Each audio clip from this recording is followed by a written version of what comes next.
Hi everyone, welcome back to Closing Time Kitchen. My name is Denise and today I have a very special guest with me, Susan Mattern with eXp Realty. Hi, thanks for having me, Denise. Yeah, what are you making today? We are going to have some amazing chili. Okay, and you have to stay tuned because there's a couple of ingredients that are not listed because they are her secret ingredients. So this is what you're going to need.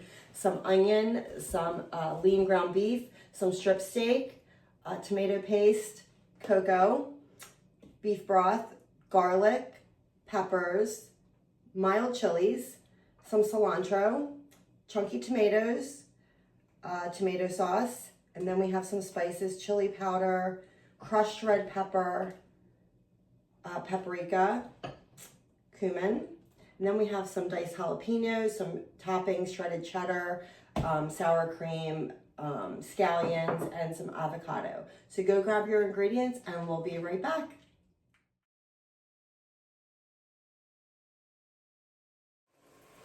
Okay guys, we are back and we already have the ground beef and we have the strip steak, the vegetables, the garlic, the onion, the tomato, not the tomatoes, The peppers. The peppers. All and Bell it's starting peppers. to smell amazing. I love a recipe that comes together quickly, especially this time of year when everyone's schedules are so busy. Yeah, so I started making beanless chili. Beanless. Yeah, Okay. my son didn't want the beans in it, so I asked him. He goes, he wanted more meat. And it's funny, that was like many years ago, and now he's like doesn't even eat red meat. But anyway, so I continue to make this because I actually don't like having beans. It actually bothers my stomach if I eat too many. Plus, I have a Hashimoto's, and they tell you Okay. to stay away from the kidney beans and stuff like Okay. that. Do I eat beans? Yes, I do, but not You don't in my have them in chili. your chili. Yeah, so. Okay, well I this just- chili does take less than 30 minutes to make and you can totally customize it. So if you like beans, add beans. Yeah, exactly. Add jalapenos if you like some heat or keep it mild with just the green chilies, which I think you need to add two green chilies. Okay. Now as we're starting this up, we're going to talk to Susan about something I'm sure she hears all the time. You know, we're getting into the colder months, the winter months, and you know, the days are short, the nights are long, and people want to wait until spring to buy or sell. Susan, what's your opinion on that? You know, this is such a cliche because every realtor is going to say it's always a good time to buy or sell. But last year, I actually had an amazing December. I mean, even though the holidays were here and everything, but I feel why stop everything because of the holidays? If there's not a particular reason or time of year for a buyer, I always just say when your house is out there, it's going to be out there. It could be in the middle of winter.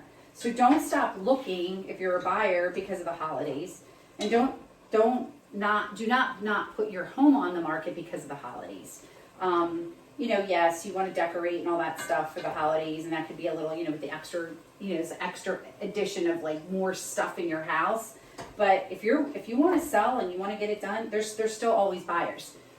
Here's the key for if you're a buyer looking in that time of year, because everybody else has stopped, just like in the summer when everybody goes on vacation, you're going to have more of a chance of getting that contract. Because other people aren't. Because everybody else is like, you know, they're on the sidelines, they're not looking. So I always say there's never a good time or bad time to sell. So It's the whenever people it's that are what's out going to there- be convenient for you. So the people that are out there around the holidays are more motivated. Exactly. Yeah. Yep. And So- they're going to be more willing to get into that house. And there's all different reasons. The other thing is too, is, you know, not everybody puts their house in their business name, but if you're a business owner, that could be a huge tax write on your business if you're putting that Okay. business, you know, that house Into on an your business. LLC or a Exactly. partnership. Or you know, a lot of people go buy cars, but you know, for an investment property, Yeah. that might be a good time to buy too. Because then you have the write-off for the year. Exactly.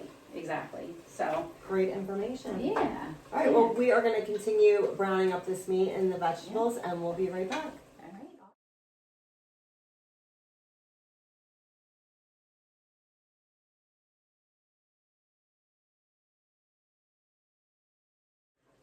Hi guys, welcome back. I wish you could be here to smell this. It smells, my stomach is grumbling. So Susan's going to add the rest of the ingredients, the tomatoes, Yeah. the tomato sauce, all of the spices, the cumin, the paprika, crushed pepper, chili powder, some tomato paste. I buy the tomato paste in this little tube only because you never need a ton of it and you don't have to throw it away.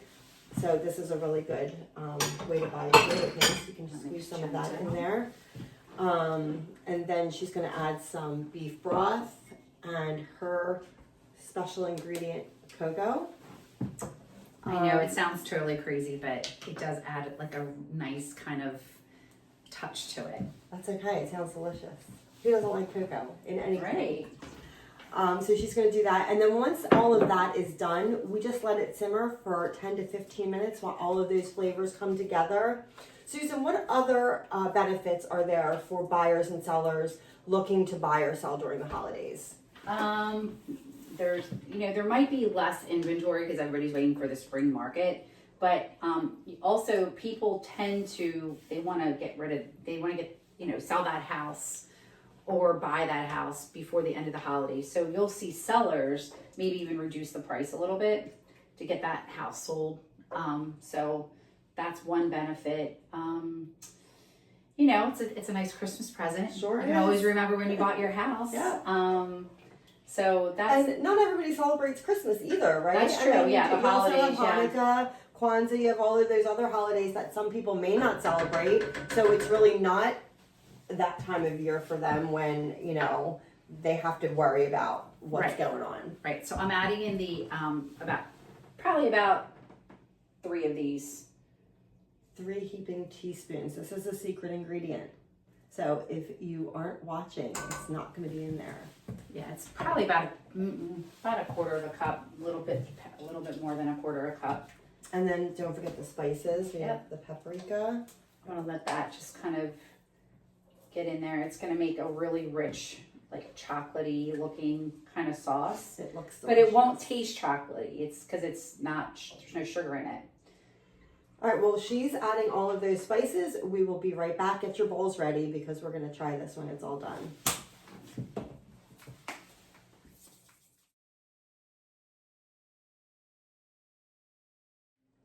Hi, everyone. Welcome back. The chili is done. I took a little taste before we came back, and it is absolutely delicious.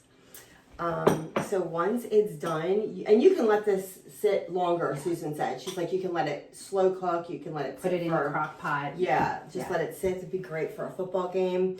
You can freeze it, and then what I do when I freeze it is I take it out and I put it over nachos. Yum. Yeah. And so she also made us some cornbread with jalapenos in it.